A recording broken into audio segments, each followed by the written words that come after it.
Hey guys, welcome back to Sarcastic Remarks. Alongside nobody tonight, I am all by myself. Sad day. The Dallas Stars, though, are not sad, however. They get a final score victory in overtime, their second win in overtime this season, over the St. Louis Blues by a final score of 2-1. Thank you, as always, to our sponsors, Game Time and DraftKings, for being our sponsors. They've been with us for a very long time. We appreciate them. Allows us to make a little bit on the side for everything that we do for this pod. And as always, go use that promo code THPN to get some discounts or some goodies from them here in the future. So like I said, Dallas Stars do get the final score win of 2-1 tonight. I apologize about the lateness of this. I originally was going to start this at 9:45. It is now 10:50 at the time I'm recording this. Both me, Chris, and James ended up having to work, and I thought I was going to be back in time for at least the beginning of the game, maybe even just a little bit past it, but that wasn't the case. So I apologize for that. I literally just finished the game probably about 10-15 minutes ago. Okay. Initial thoughts from this game here tonight is that Jordan Bennington, for some reason, always plays really well against the Dallas Stars. He's by far the biggest winner here tonight. He was ridiculous. He looked like the all-star that he has been. He definitely looked like Canada's starting goalie for the Four Nations tournament, and it's no doubt the reason why he was chosen for that honor. But the Stars could just get nothing past him this evening, and it was odd how many chances they had, and they just weren't bearing it. And this goes back to what Chris and I talked about in our very last AGR episode that we did on Thursday when the Stars had that. But all of a sudden, the Stars are having problems scoring goals, and we're not just talking about the power play either anymore, which we do get a power play goal here tonight, but it just all of a sudden we were both asking, both me and Chris were like, well, maybe we're not going and getting a defenseman at the trade deadline. Maybe it's to get some more offensive help, because right now what's happening is not working. Some players that particularly stuck out to me here tonight, obviously Bischel, just because there's a lot of eyes on him right now, because him being a rookie, it's only his second NHL game. He got his first goal in his first game, so obviously he was really, really good here tonight. I thought the one that stood out to me the most, and he didn't even get any accolades for how he played tonight, was Logan Stankoven. I don't have the stats here in front of me. I probably should. Let me pull that out. But he had, if I had to guess, he had to have had at least 10 shots, like on goal tonight. If I had to go even further, I would say he probably had about close to 17 to 18 shot attempts here in the game tonight. I mean, he was just everywhere. Every time he got an opportunity to shoot, he took advantage of it, which is exactly what you want from a guy who is trying to fill the shoes of Tyler Seguin, with Tyler Seguin being out for the season, basically.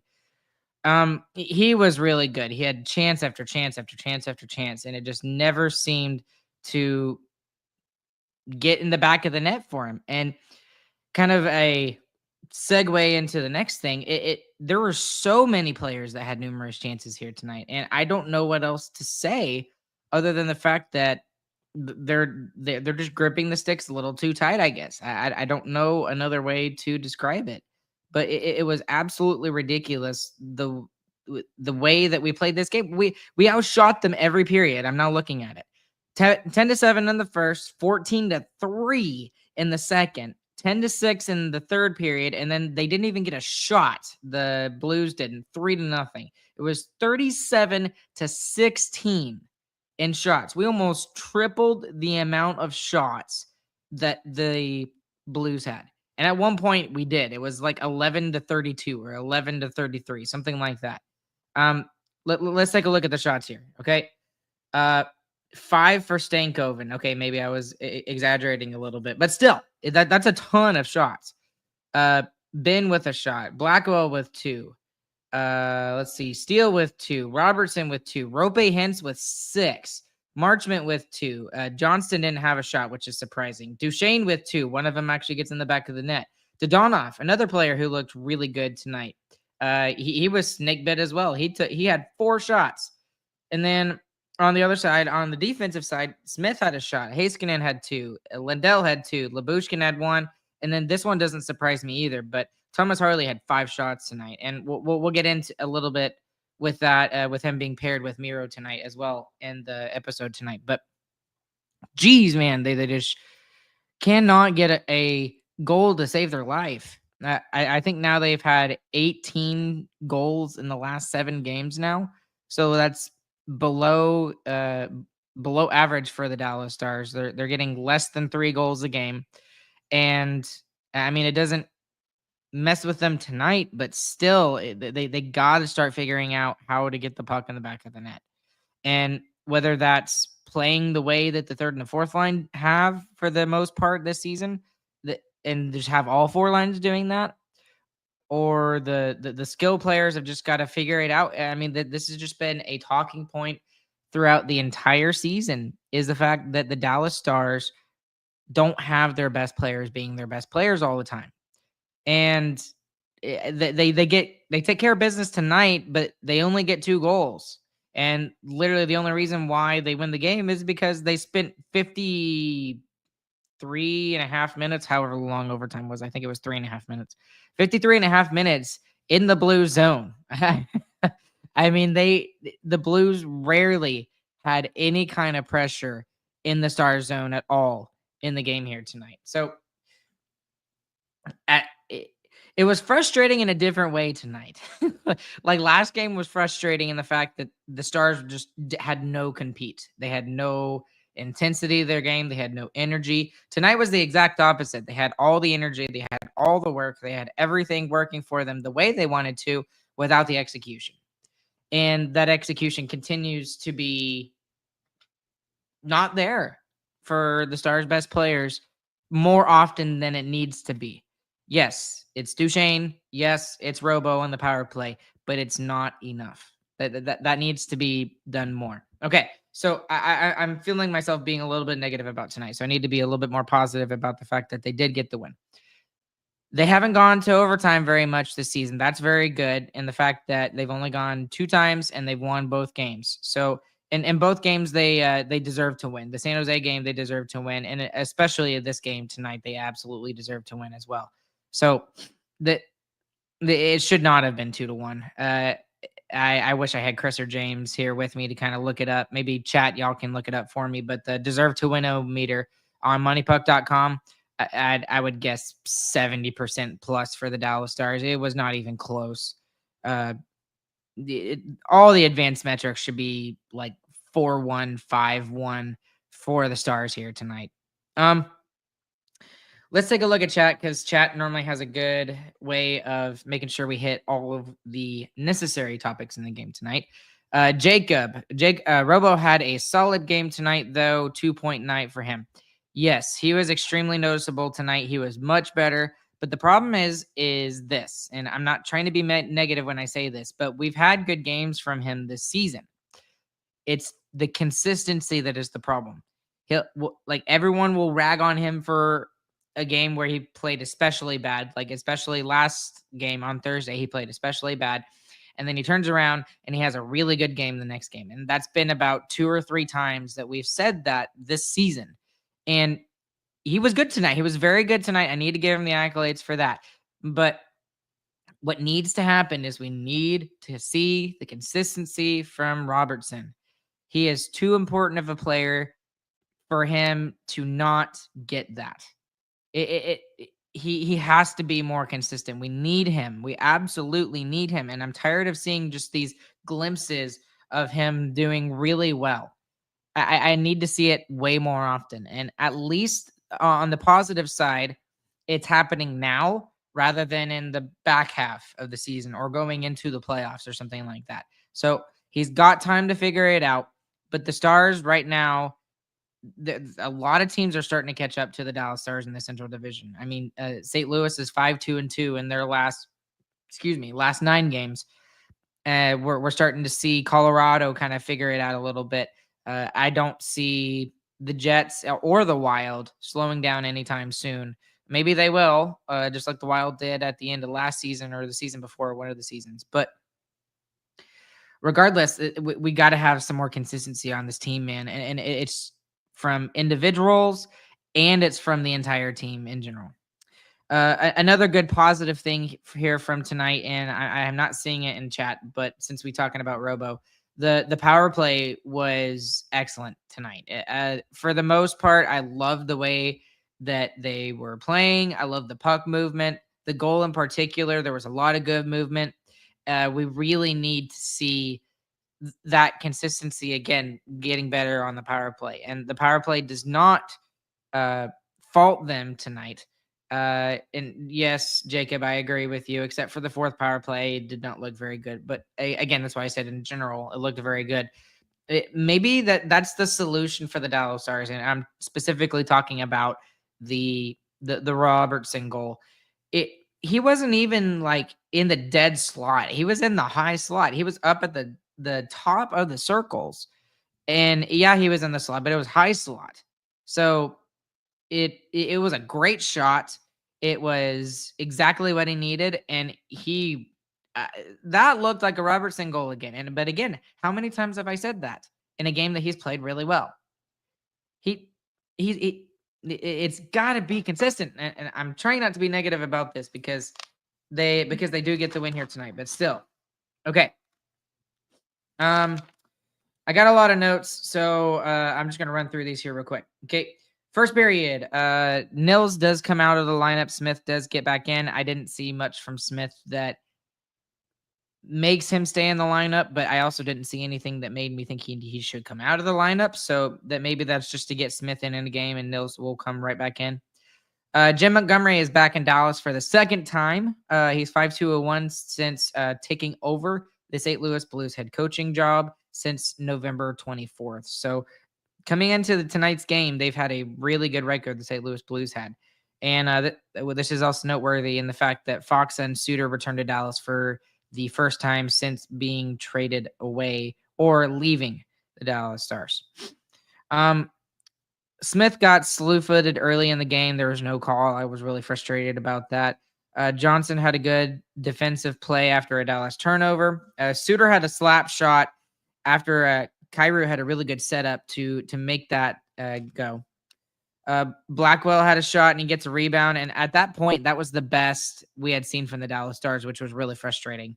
They did not look good the first 10 minutes of the game. The Dallas Stars did not.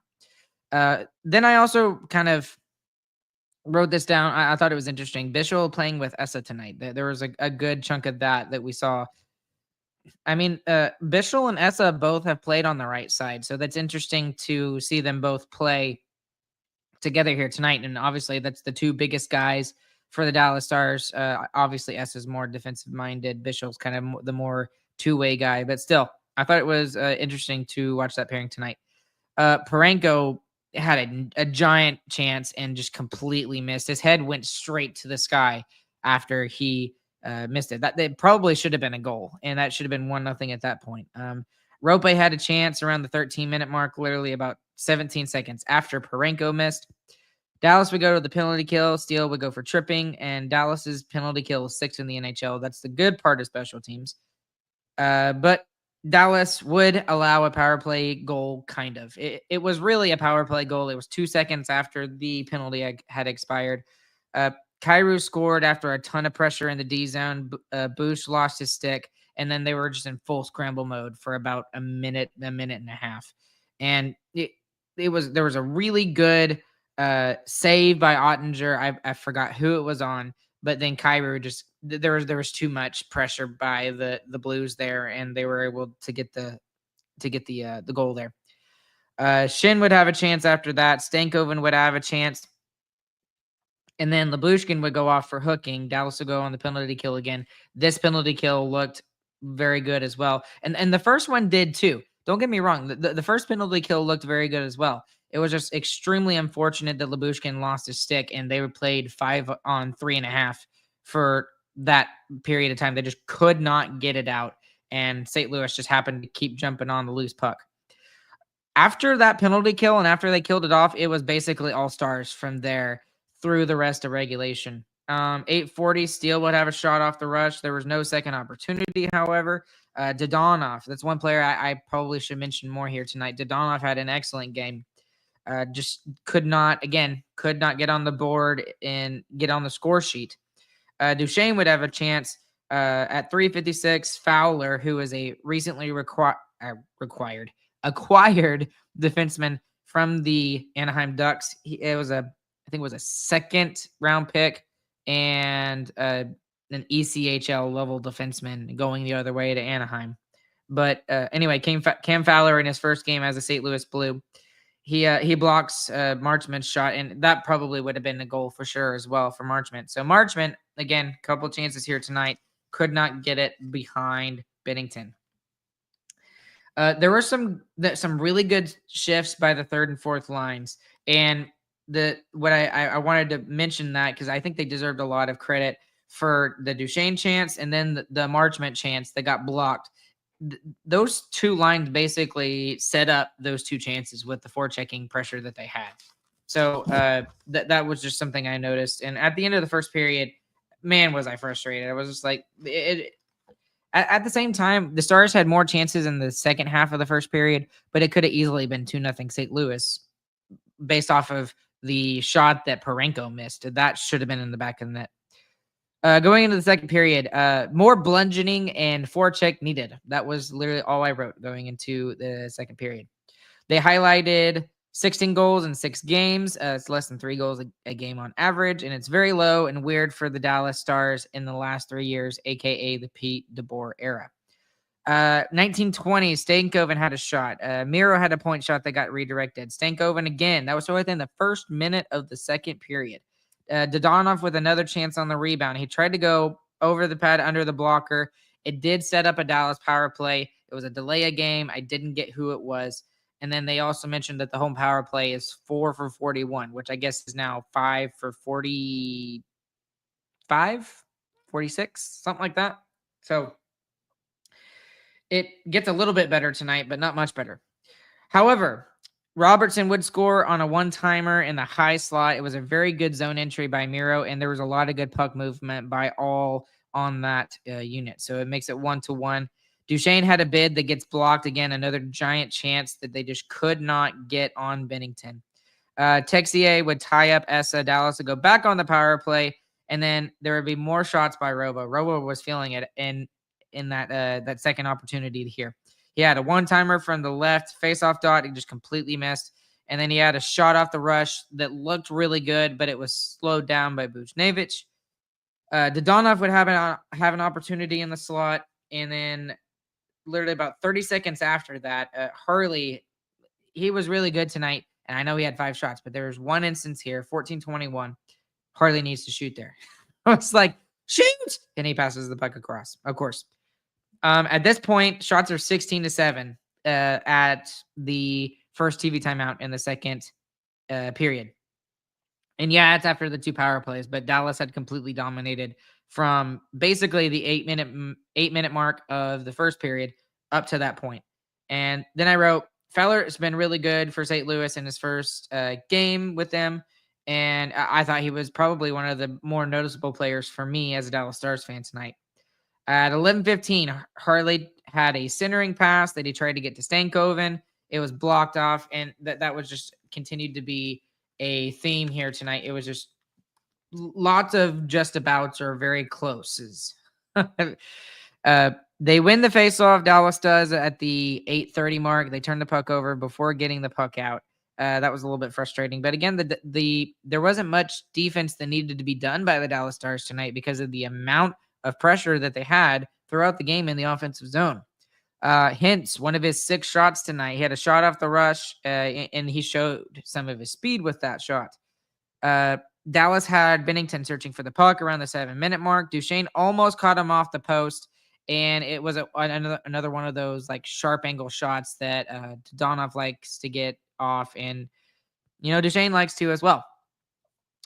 We go to 4-on-4 play for about 2 minutes because Thomas gets a penalty for interference, and that appears to be the very first or the only penalty for a second, but then they take Marchment as well for embellishment. Bischel with his most notable play of the night. He plants Shin onto the bench. And we're not talking about his bench. We're talking about the Stars bench. So a really big hit by him. We need to see more of that from more of our players, especially Dumba when he can get back in the lineup, and Lyubushkin. I'd like Lyubushkin to be hitting harder and more often. Harley with another chance after Duchesne sets him up. Not sure how that didn't go in at that point. And that was one of the chances that the crowd was just buzzing for the next 30 seconds after that particular play. I still don't understand how that didn't get in. Dallas would go back on the power play at 3:37. Neighbors would go off for hooking. Rope, I thought he held an opportunity too long, and I wanted to see him shoot that quicker. So regardless, at 2.5 minutes remaining, Bennington absolutely robbed Stankoven from the right faceoff dot. And they were out of position. They really were. They thought they had the upper hand with getting some pressure on the penalty kill. And Dallas, with a couple of creative passes and a couple of zigzag passes through the offensive zone, allowed Stankoven to have that opportunity. And Bennington kind of cleans that out and keeps the game 1-1. At 121, he continues to make more saves. Bennington does via point shots and traffic.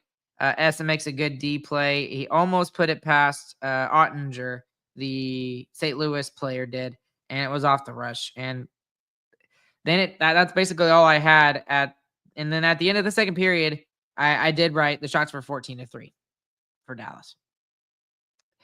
It easily could have been 3-1 or 4-1 at the end of the second period, and the Stars should have been going into the third period kind of nursing a really good lead, but unfortunately they weren't because of Jordan Bennington and the Stars' inability to get after their chances.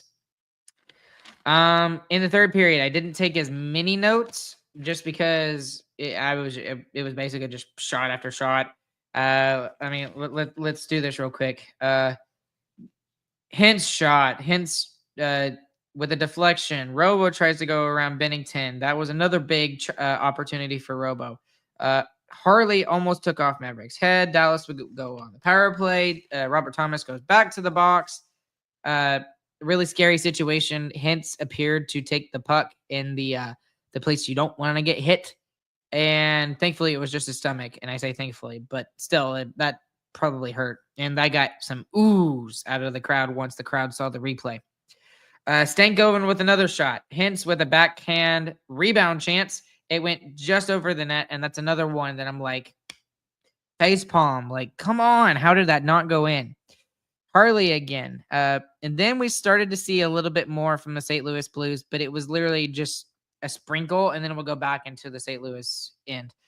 Neighbors had a chance off the rush. Smith had a rebound chance off of a Sam Steele tip, and it was from Lyubushkin with a point shot. So all three of those players getting in on the offense a little bit there, trying to get another one past Bennington.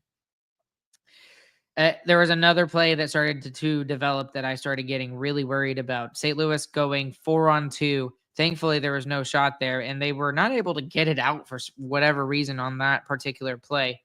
And then at this point, I just wrote, Dallas is snake bitten right now in the goal department. Like, they're just not getting it past him. Getting past Bennington, I should say. Mush would have a shot on a turnover. Sundqvist had a slot shot that I don't know how he missed that one.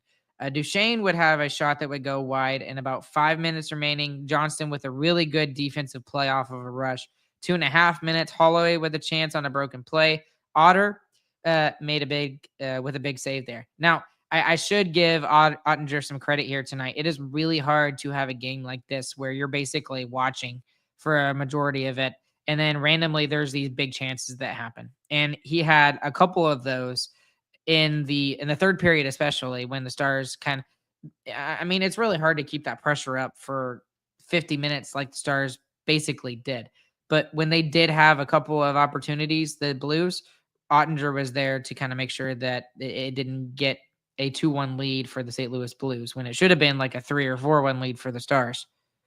Let's see. Holloway with another chance. He sweeped it just wide. He was on his back. I'm just went wide. I was really worried about that opportunity.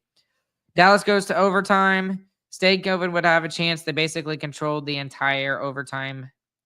Ottinger would make a stop on Buchnevich, and then Duchesne with an absolute gorgeous goal. That is exactly what you want from your best players, and especially in a game where you deserve to win. The only thing I wish is that we didn't give St. Louis a point. That was the one thing that I really wanted from tonight. Anyways, we're not talking about that.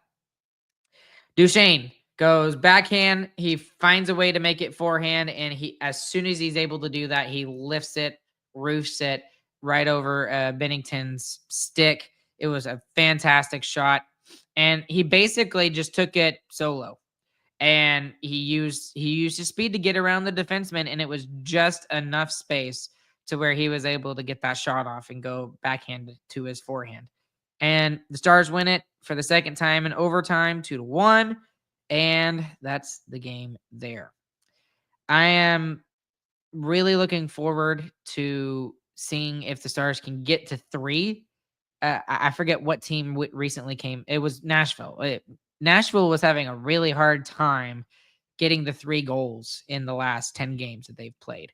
And they did it against the Stars. They got 3 regular runs and then the empty net goal. But the Stars are almost in the same boat as the Nashville Predators when it comes to the goal department right now. So that is the nice thing, and the fact that the Stars do have a positive record right now. They're in the hunt in the playoffs, but I would feel a whole heck of a lot better if there was a bigger gap between them and the Colorado Avalanche. And yeah, we do have a couple of games in hand on a bunch of teams right now. I think we only played our 28th game here tonight, I think is what it was. But still, you got to win those games in hand. I mean, I know people talk about that all the time when it comes to standings and everything, but you've got to be able to win those games in hand. So they've been good at home.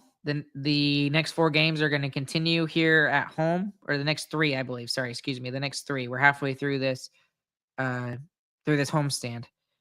They've got to win these games, it feels like. And they've got a really, really big contest coming in with the surprisingly one of the best teams in the NHL right now, the Washington Capitals. And they're doing this all without Alexander Ovechkin on top of that. And so that'll be a really big test for the Dallas Stars, and they typically play really good against the good teams. So that's a good thing, and I hope we get that win here on Monday. So I will be back with you guys again then. And as always, thank you guys who are following along with us live here tonight. Oh, I almost forgot. I got to do biggest winner and biggest loser. I can't believe I forgot that. The right answer, I guess, for the biggest winner is Jordan Binnington, I guess you could say, in a way, because he's the only reason why this game is 2-1. It should have been 4-1, 5-1, easy for the Dallas Stars. But for me, I'll give it to Duchesne. That is a elite level play from an elite level player that we really needed at that point. Just going through the game, I thought we were going to get goal lead 100%. Probably about halfway through the third, when it was still 1-1, I'm like, how are we not getting these past Bennington? I thought for sure that they were going to win just because of one fluke play or one chance that St. Louis would have and would just happen to go in the back of our net. But Duchesne makes sure that universe never happens, that game never happens. So he does take care of business for the Dallas Stars. They get the full 2 points. He's going to be my biggest winner tonight. For the biggest loser, I don't really want to give one to anybody other than maybe just the St. Louis Blues in general. Just their whole team just kind of let Binnington out to dry. Binnington was really the only one that showed up here tonight against the Stars. I mean, there were some individual plays every once in a while from Holloway, for example, which he was pretty good tonight. And also Who else? Broberg was also really good for them tonight. They just need, and there were some opportunities for Kyrou as well. I don't know. I'll give it to the St. Louis Blues team in general, minus goaltending, just because they didn't show up here tonight. But for Dallas, I'm still worried about the consistency with this team. We're not in the contender category right now with a lot of people, and myself included. We're a very good team.